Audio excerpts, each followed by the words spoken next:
আপনারা জানেন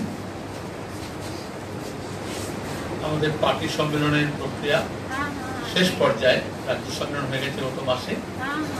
আগামী মাসে এপ্রিল মাসে 2 থেকে 6 এপ্রিল মদুরাইয়ে আমাদের পার্টি সম্মেলন, পার্টি কংগ্রেস সর্বভারতীয় সম্মেলন। ওই সময় আবার এখানে উৎসবের মরশুম থাকবে, ঈদ এবং এক সপ্তাহের মধ্যে হচ্ছে রামনবমী। আগে আমাদের দেশে অবস্থা এরকম ছিল, রাজ্যে বিশেষত উৎসব মানে আনন্দ, আনন্দ ভাগ করে নেওয়া, সম্প্রীতি, কোলাকুলি। কিন্তু এখন গোটা দেশের রাজনীতি গত কয়েক দশক ধরে যেমন বিগড়েছে, এবং গত এক দশকে আমাদের রাজ্যে গত কয়েক বছর আমরা দেখেছি বিশেষত রামনবমীর সময় সাম্প্রদায়িক উত্তেজনা তৈরি করা হয়। গতবারে রিষড়ায়, শিবপুরে দাঙ্গা পরিস্থিতি তৈরি হয়েছিল, তার আগে হয়েছে। এখন আমাদের রাজ্যে আমরা দেখেছি ভোটের সময় বেলডাঙ্গে দাঙ্গা, যারা করালো আবার তারা দুজন মিলে একসঙ্গে আমোদ প্রমোদ করছে, আবার স্বীকৃতি পাচ্ছে নিজের নিজের দলের কাছ থেকে, সরকারের কাছ থেকে। আবার কার্তিক পুজোর সময় মুর্শিদাবাদে একটা হাঙ্গামা তৈরি হয়েছে। এইবারে বিশেষত দোল উৎসবের সময় এখানে আপনাদের প্রেস কনফারেন্সকে আমরা বলেছিলাম, আমরা আগাম সতর্কতার কথা বলেছিলাম, জমায়েতের কথা বলেছিলাম, এবং শান্তিতে যাতে বসন্ত উৎসব হয়, দোল উৎসব পালিত হয়। আজ রমজান মাস এবং তার মধ্যে শুক্রবারের নামাজ ছিল। সম্বল থেকে আরম্ভ করে উত্তরপ্রদেশ, মধ্যপ্রদেশ, মহারাষ্ট্র যেরকম একটা বাতাবরণ তৈরি করা হয়েছিল, কিন্তু এটা প্রমাণিত রাজ্যের মানুষ বা দেশের মানুষ তারা দাঙ্গা হাঙ্গামা চাইছে না। তারা বেকারির প্রশ্ন, দারিদ্রের প্রশ্ন, মূল্যবৃদ্ধির প্রশ্ন, জিএসটির প্রশ্ন, 100 দিনের কাজের টাকার প্রশ্ন, 100 দিনের কাজের প্রশ্ন, স্বাস্থ্য, শিক্ষা, এসব নিয়ে ব্যতিব্যস্ত। যার ফলে শত চেষ্টা করা হলেও, শত উস্কানি হলেও মানুষ শান্তিতে দোল উদযাপন করেছেন, হোলি হয়েছে গোটা দেশে, আবার রমজান এবং শুক্রবারের নামাজ হয়েছে।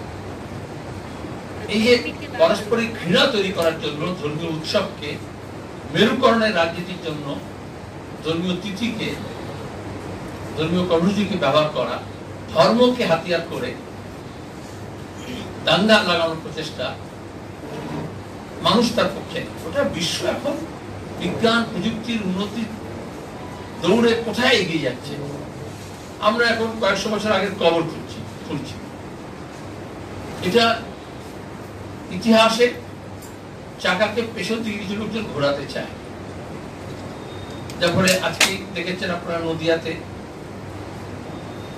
আগে ছিল না পশ্চিমবঙ্গে, কদিন আগে পূর্ব বর্ধমানে, এখন নদিয়ার দেবগ্রামে, যে তথাকথিত কোট অ্যান্ড কোট নিম্ন বর্গের মানুষ, তপশিলীর মধ্যে যারা আরো পিছিয়ে পড়া, অতি দলিত, রুইদাস রবিদাস সম্প্রদায়ের মানুষ, দাস সম্প্রদায়ের, তাদেরকে মন্দিরে ঢুকতে দেবে না।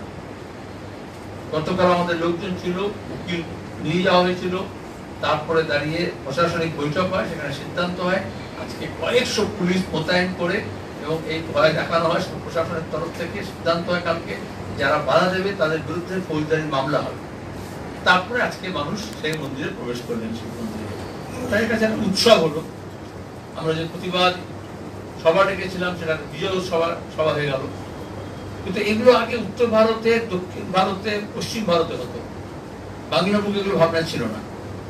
সেইগুলোকে নিয়ে আসার চেষ্টা করা হচ্ছে। যেন আমরা ঠিক করেছি এপ্রিল মাসের প্রথম সপ্তাহে জুড়ে সিপিআইএম, শুধু একা সিপিআইএম নয়, বামপন্থী, গণতান্ত্রিক, ধর্মনিরপেক্ষ, দেশপ্রেমিক, শান্তিপ্রিয় মানুষ, তাদেরকে জড়ো করে আমরা সম্প্রীতির শিবির করব, যেখানে দাঁড়িয়ে রাস্তায়, মাঠে, ময়দানে, পাড়ায়, গ্রামে, মহল্লায়, বিশেষত মিশ্র এলাকায়, এবং যেগুলো দাঙ্গা প্রবণ এলাকা, ইতিমধ্যে গত কয়েক বছরে মমতা ব্যানার্জি এবং তৃণমূলের দৌলতে আমাদের রাজ্যের হটস্পট তৈরি হয়েছে, যেখানে যেগুলো হচ্ছে দাঙ্গা প্রবণ এলাকা, সেসব জায়গাগুলোতে সম্প্রীতির শিবির করা হবে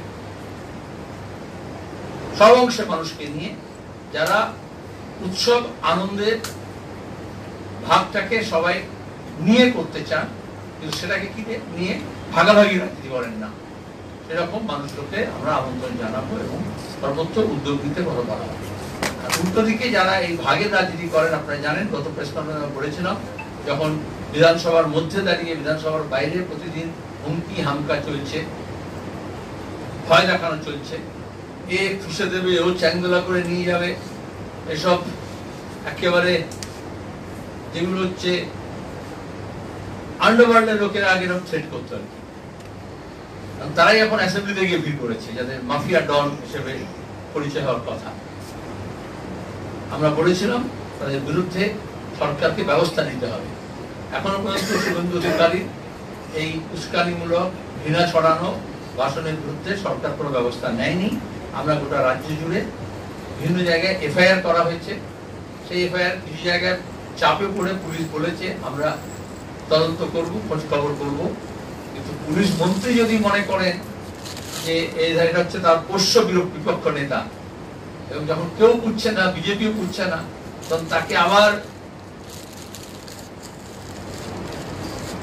প্রয়োজনীয় প্রমাণ করার জন্য গতকাল দেখেছি আবার এরকম তৃণমূল বিজেপি নাটক এরকম হয়েছে, তাকে প্রাসঙ্গিক করে তোলার চেষ্টা করা হচ্ছে। কেউ পুচ্ছে না, তার হুমকির কথাও কেউ মানছে না।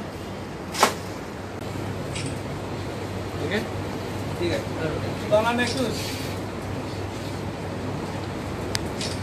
22 তারিখের অনুষ্ঠানটা কোথায় হবে?